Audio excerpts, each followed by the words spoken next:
maka saat itu walaupun dia nanti mandi haidnya setelah adzan nggak apa-apa. Yang penting dia saat itu dia harus niat siam. Oh baik. Sahur nggak sahur monggo. Yang penting saat itu dia harus nanti pas fajar dia harus puasa. Assalamualaikum warahmatullahi wabarakatuh. Pemirsa IHBS TV, bagaimana kabarnya? Semoga mudah-mudahan dalam keadaan sehat walafiat ya, dalam lindungan Allah Subhanahu wa taala, dan yang terpenting di bulan ini kita siap puasa Ramadan. Baik. Bismillah, salatu wassalamu ala Rasulillah wa ala alihi wa man walah, la haula wala quwwata illa billah. Baik, pemirsa IHBS TV, kita kali ini akan podcast IHBS agak santai bersama Ustadz kita nih. Kita akan bicara tentang tips bagaimana kita mengoptimalkan bulan Ramadan ini dengan ibadah. Baik, assalamualaikum Ustadz. Waalaikumsalam Sehat Ustadz ya? Alhamdulillah. Masya Allah. Antum sehat juga. Alhamdulillah Ustadz. Kita bersama Ustazuna Ustadz Fauzi Junaidi LC Hafizullah Ta'ala. Ya, kita mau bicara permasalahan-permasalahan yang unik nih, yang sering diangkat di kajian-kajian, yang mungkin juga kita ada yang baru tahu. Ya, contoh-contoh ini batal gak sih puasanya, atau ini malah yang sunnah, atau kita taunya yang ini batal, yang ternyata menurut sunnah tidak. Kita tanya oleh beliau, ya, dengan beliau kita tanya dari awal dulu, definisi puasa Ramadan itu apa ya Ustaz? Ada dalilnya nggak kira-kira Ustaz? Silakan Ustaz. Baik, bismillah wassalatu wassalamu ala Rasulillah wa ala alihi wa ashabihi wa mawalah. Amma ba'da. Pemirsa IHBS TV yang dirahmati oleh Allah Subhanahu wa taala dan Abu Khalid, saudaraku yang ana cintai lillahi ta'ala, tentang masalah puasa kalau bahasa Arab, siam dan saum. Baik. Itu istilahnya maknanya adalah al-imsaku anil mufattirat min tulu'il fajri ila ghurubi syams ma'aniyati ta'abbudi lillah. Yaitu maknanya adalah menahan diri dari hal-hal yang membatalkan, mulai dari terbit fajar yaitu waktu subuh sampai dengan terbenam matahari dengan disertai niat ibadah. Itu definisinya. Jadi masalah definisi ini perlu ada niat ibadah, karena ada orang yang menahan diri dari hal-hal yang membatalkan, tidak berhubungan intim, tidak makan, tidak minum, namun tidak ada niat ibadah karena dia mungkin nggak pengen, atau dia mungkin lagi diet, atau yang lainnya, atau dia lagi sakit gitu ya. Maka definisinya adalah harus diniati ibadah. Jadi seperti itu makna. Adapun siam Ramadan adalah definisi yang tadi ditambah dengan di bulan Ramadan. Dan kita tahu bulan Ramadan adalah bulan yang menjadi kemuliaan bagi seluruh umat Islam, termasuk syiar bagi kita semua umat Islam. Dan umat Islam mengagungkan bulan ini dengan mereka melakukan ibadah yang merupakan salah satu dari rukun Islam, ya, rukun Islam yang keempat. Jadi demikian. Jadi siam Ramadan adalah puasa wajib di bulan Ramadan. Salah satu puasa wajib yang disyariatkan dan diwajibkan di dalam agama Islam. Baik, dari terbitnya fajar sampai terbenam matahari ya Ustaz? Dengan disertai niat ibadah. Dengan diniatkan maka saat itu ibadah. Tidak makan dan tidak minum dan menahan syahwat yang lainnya, itu bisa menjadi ibadah kalau diniat ibadah. Kalau kata istilah kita begini Ustaz, mulai dari terbit fajar benar kita menahan, tapi sampai beduk gitu. Beduk maghrib, begitu beduk langsung minum Ustaz. Itu gimana Ustaz? Kalau beduknya memang sudah terbenam matahari dan sudah waktu maghrib, insya Allah tidak mengapa. Nah, ini juga yang perlu di stressing Ustaz. Kadang misal kita pulang kerja, motor ya. Kalau mobil masih mending, mungkin ada radio ya, ada TV gitu kan. Pakai motor nih, nggak kedengaran azan gitu loh. Karena patokan kita, mana ya masjid terdekat yang azan? Baru nih saya buka nih. Padahal definisinya tadi kan sampai terbenam matahari. Sementara kasat mata itu matahari terbenam apa enggak tahu, mendung gitu misalnya. Gimana tuh Ustaz? Ya tentu saja sebenarnya kalau mau berhati-hati, zaman sekarang kan zaman banyak jam ya.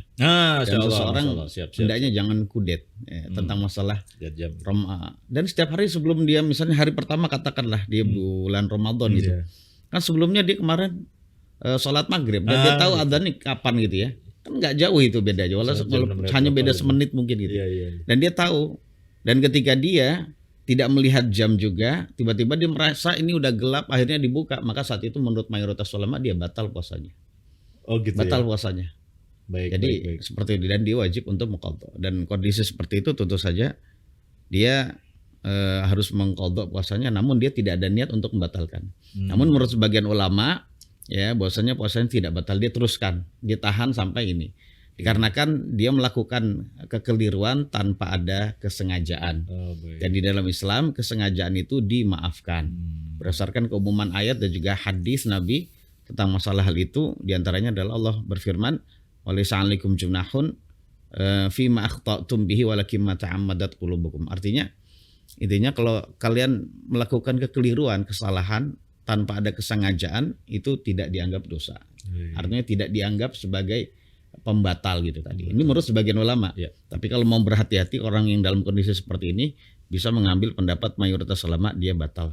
Nanti diqadha aja. Dan insya Allah dia dimaafkan. Jadi masalah batal dia batal. Tapi kalau dikatakan dosa dia tidak dosa. Kalau memang dia tidak ada kesengajaan. Sengaja. Itu Nah, waktu, seperti itu. waktu artinya belum waktu buka tapi udah buka gitu. Betul, Ya. Tapi kalau iya. dikira-kira misalnya ini hari pertama nih, kemarin kita sholat jam 6 lewat azan jam 6 lewat 9 atau lewat 7 lah gitu ya. Sudah sambil pakai motor lihat udah masuk nih. Apalah yang kita cemil, insya Allah udah sah itu saat ya, nggak Ya dikatakan. kalau memang sudah waktunya insya Allah tidak mengapa. Baik. Cuman kan kita lebih baik ya sudah ada jamnya. Kemudian kita dengar lah di masjid-masjid yang umumnya insya Allah sudah sama. Apalagi Indonesia kan negeri 1000 atau jutaan masjid gitu ya. Masya Allah. Insya Allah kita nggak habis ya, nggak habis tempat di mana di situ mesti ada masjid. Baik. Jadi kita nggak melewati suatu tempat, ya melainkan di situ ada masjid. Ya. Baik. Jadi tungguin aja adzan dulu. Ngapain sih buru-buru? Gitu. Kalau tadi disampaikan stressingnya niat ibadah ya untuk Allah. Nah kalau niat kan pasti ada apa sih syarat, rukun, sama sunnah-sunnah di puasa Ramadan ini. Silakan Ustaz. Ya, siam Ramadan dan siam yang lain juga sama seperti ibadah yang lain seperti wudhu dan salat juga ada syarat-syaratnya. Syarat itu intinya kewajiban yang dilakukan sebelum ibadah itu. Baik. Ada rukunnya dan juga ada sunnah serta adab-adabnya.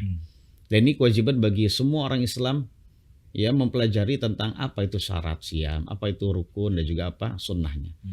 Dan kalau masalah syarat itu cuma dua bagi perempuan, satu saja bagi laki-laki. Syarat yang pertama adalah suci dari haid dan nifas. Nah gitu ya. Wanita, artinya kalau perempuan sudah suci dari haid dan nifas, maka ketika itu dia sah melaksanakan siam plus wajib. Jadi suci dari haid dan nifas ini masuk dalam syarat sah dan syarat wajib. Kalau dia sudah suci dia wajib.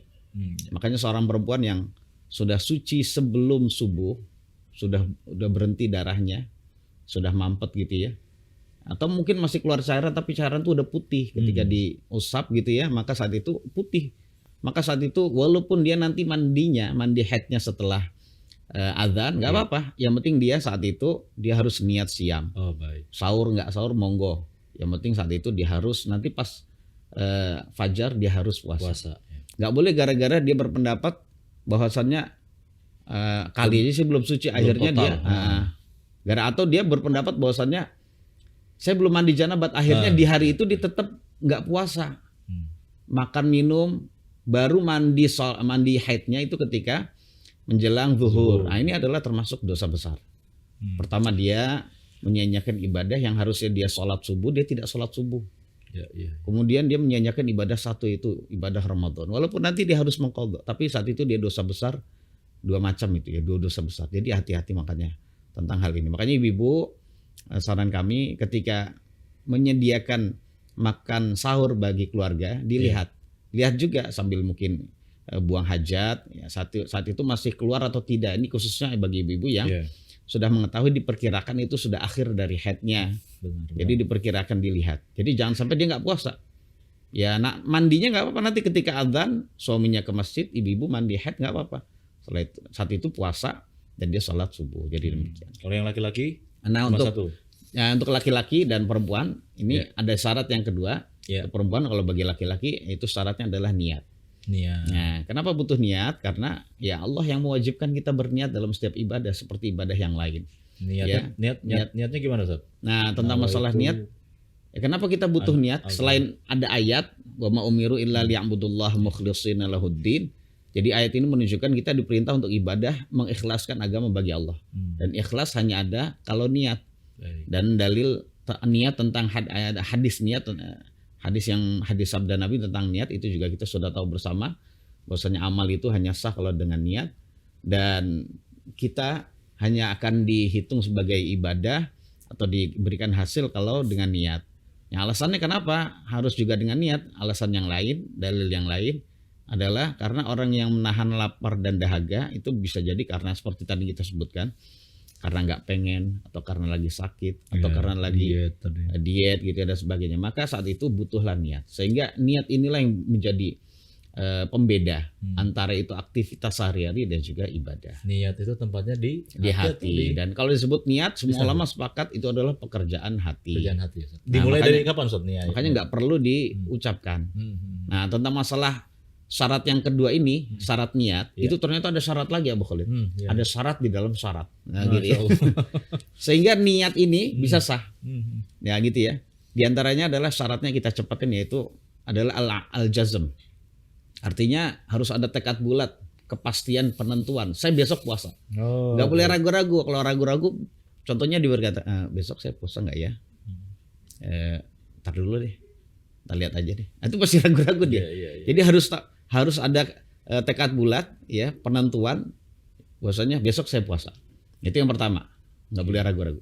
Kemudian yang kedua harus ada ta'yin. Ta'yin penentuan niat. Ya, karena bulan Ramadan harus ditentukan dalam hati kita. Besok saya puasa Ramadan. Baik.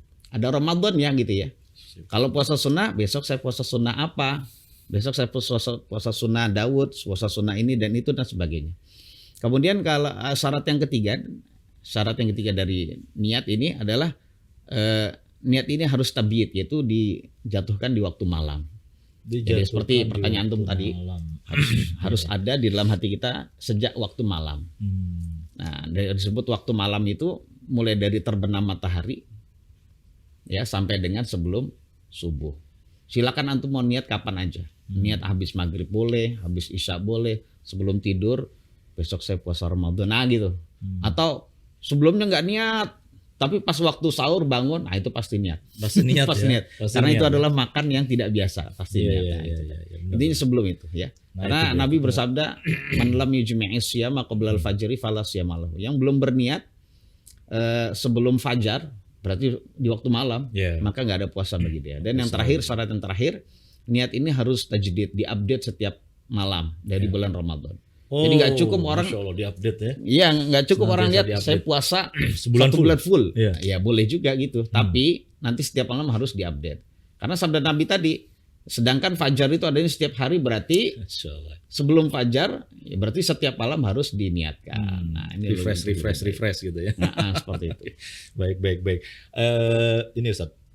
Tadi ini rukunnya belum. Nah, tadi syarat, terus rukun. Nah, rukun satu, yaitu rukun itu adalah kewajiban yang ada di dalam ibadah tersebut yang menjadi bangunan dari ibadah itu. Nah, rukunnya cuma satu, yaitu menahan diri dari hal-hal yang membatalkan, mulai dari terbit fajar sampai dengan terbenam matahari. Selesai gitu. Okay.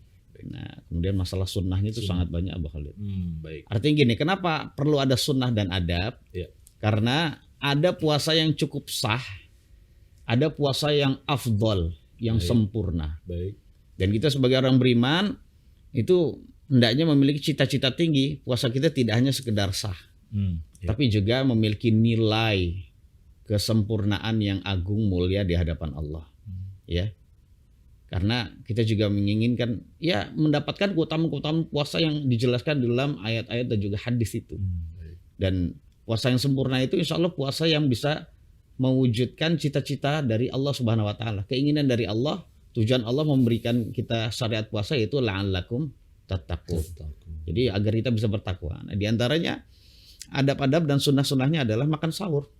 Walaupun kita kuat nggak makan sahur, ya makan sahur lah, walaupun hanya sekedar mengkonsumsi 1 butir, 2 butir kurma atau sesuap 2 suap nasi. Atau bahkan Nabi bersabda tasahharu walau bijur'atin ma. Jadi makan sahurlah kalian walaupun dengan meneguk seteguk air, meminum seteguk air doang itu. Kalau diniati sahur. Kemudian mengakhirkan sahur. Nah, ini dia. Nah, sahur jangan jam 2. Itu makan malam bikin gemuk namanya. Makan malam nonton bola. Iya. Ngemil bikin gemuk doang gitu ya. Nah, gitu jangan. Maksudnya bukan jangan itu berdosa. Sebenarnya sah saja gitu ya. Jadi tidak mengapa tidak berdosa intinya kalau hal-hal yang disunahkan ini. Nah, kemudian jadi intinya sahur. Kapan bagusnya sahur. Baik. Bagusnya sahur ya kurang lebih ya 20 menit sebelum adzan subuh. Baik. Ketika dia adzan, ketika adzan saat itu dia berhenti. Ya, jadi Dalilnya itu yang ini Ustaz ya. Apa? Bacaan ayat Quran berapa Ustaz? oh ya, artinya itu tentang masalah imsaknya Nabi. Artinya Nabi udah nggak makan dan minum lagi kurang lebih 10 menit sebelum adzan subuh. Baik. Ya, seperti nanti kita jelaskan Baik. tentang masalah imsak itu ada apa enggak gitu ya. Betul.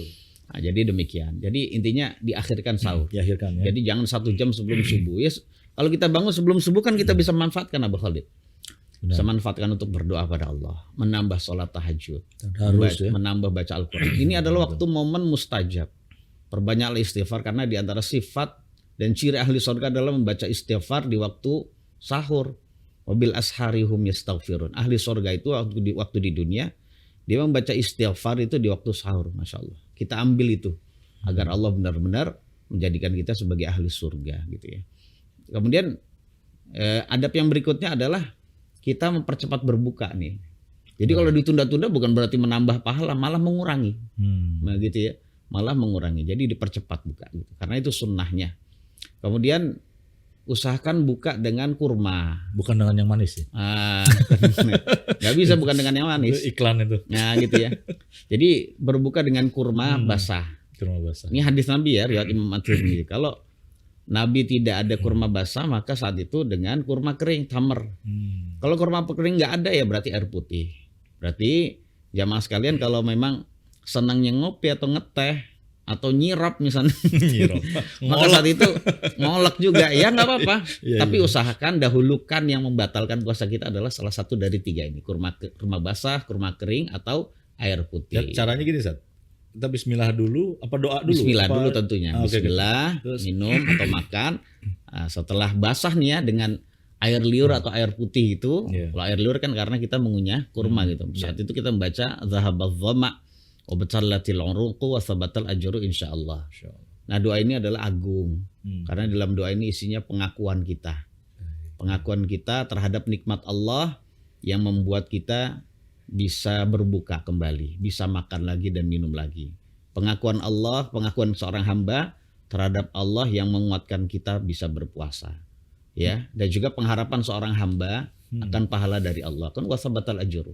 Insyaallah. Kata-kata insyaallah karena memang ada orang yang berpuasa nggak dapat pahala sama sekali. Nah, makanya dengan kata dia berkata insyaallah tuh seakan-akan dia berharap kepada Allah memberikan pahala dari siamnya. Masya Allah, agung sekali doa ini ya. Terus yang sudah masyhur itu dari mana tuh Ustaz? Allahumma lakasumtu itu. Itu memang ada hadisnya di antara kalau nggak salah lewat Imam Abu Dawud. Memang ada hadisnya. Cuman hadis ini dhaif. Hadis ini lemah menurut ahli ilmu. Maka lebih baik, saya tidak mengharamkan. Lebih baik ditinggalkan dan kita beralih pada doa yang sahih atau yang hasan gitu ya. Dan ini lebih baik. Tapi saya tidak mengatakan yang membaca itu adalah haram, jadi bid'ah, tidak. Karena ini adalah memang ya para ulama berbeda pendapat tentang masalah sahih dan dhaifnya hadis. Nah, saya cuma hanya menganjurkan ya tambah hafalan kan bisa. Kalau nggak hafal kan bisa ngelihat gitu pendek ya. Beralih pendek sekali ya, pendek ya, demikian. Ini buat yang masih di tempat tadi Ustaz. Masih adabnya nih, masih sunnahnya. Tapi masih di tempat tadi saat yang mempercepat buka, itu bagi jamaah di rumah. Saya mau azan dulu apa minum dulu Ustaz gitu loh. Nah, kalau saya minum dulu azannya belakangan telat ntar yang pada buka. Sebenarnya masalah itu kan bukan masalah. Gimana Ustaz? Ya dia bisa minum dulu, pilihan aja. Dia bisa minum dulu atau di tengah azan dia bisa minum. Kan azan bisa diseling, nggak membatalkan. Masya Allah. Nggak apa-apa. Atau azan berapa menit sih? Itu juga tidak sampai dikatakan mengakhirkan. Masih dalam ta'jilul iftar. Dia masih dikatakan menyegerakan berbuka. Jadi boleh-boleh saja. Terserah pilihan. Baik. Yang penting jangan sampai yang lain belum azan dia minum dulu habis itu azan. Khawatir gitu aja. Nah, ini kan lagi sepiring. Iya. Terus adab yang lain ini adalah itu tadi membaca doa. Kemudian banyak membaca Al-Quran dan bersikap dermawan. Bersikap dermawan dan dermawannya hendaknya kita seperti Nabi, dan Nabi itu paling dermawan dalam keadaan apapun. Dan dermawan beliau itu sangat nampak lebih ketika di bulan Ramadan. Bahkan lebih dermawan dibandingkan angin yang dilepas. Ya seperti itu. Tapi makna dermawan bukan hanya ngeluarin uang kan Ustaz ya? Ya intinya dermawan itu pengertian dermawan dari sisi tangan kita. Masya Allah. Kita banyak memberikan bantuan bagi orang lain. Contohnya Memudahkan. ada orang lain yang satu kantor butuh bantuan, ya gak apa-apa kita ringan tangan.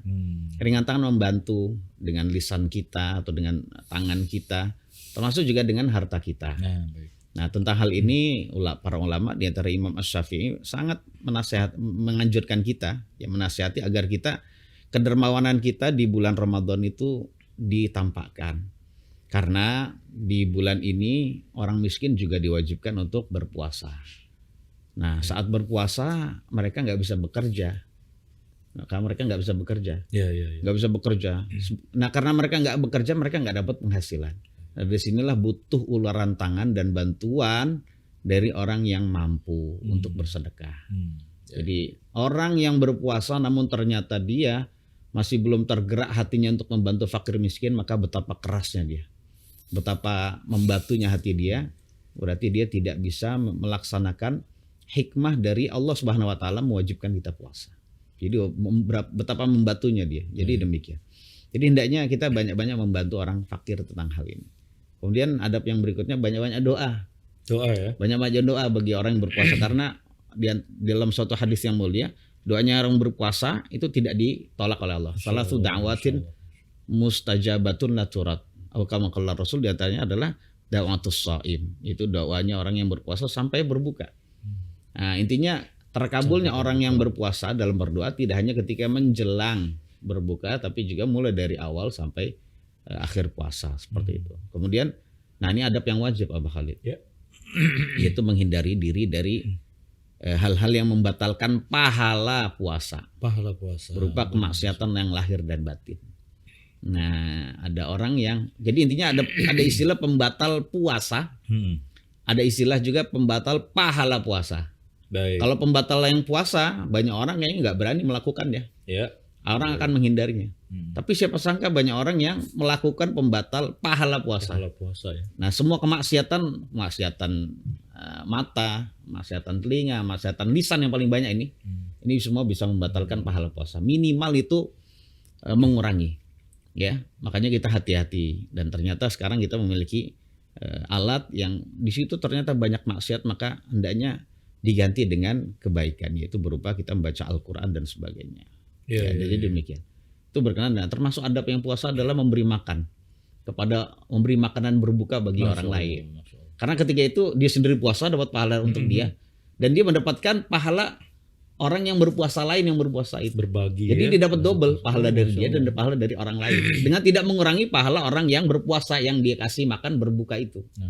Dan lain-lain sebenarnya banyak adab-adab yang berpuasa. Intinya punya sikap lebih dermawan. Yang penting pas lagi baca Ramadan jangan lupa untuk membaca Al-Quran lebih dibandingkan kalau ibu-ibu nih Sat, nanyanya gini, kan itu kalau letterlux kita punya bekal, punya harta, kita bagi tuh. Selain kita puasa, yang orang lain lagi puasa juga kita bagi biar bisa buka. Nah kalau kami nih ibu-ibu bagian masak dan seterusnya, menyiapkan sajian, apakah termasuk ke golongan hadis itu gitu? Memberi makan orang yang berpuasa, bagaimana tuh? di rumah gitu. Iya, di rumah gitu maksudnya.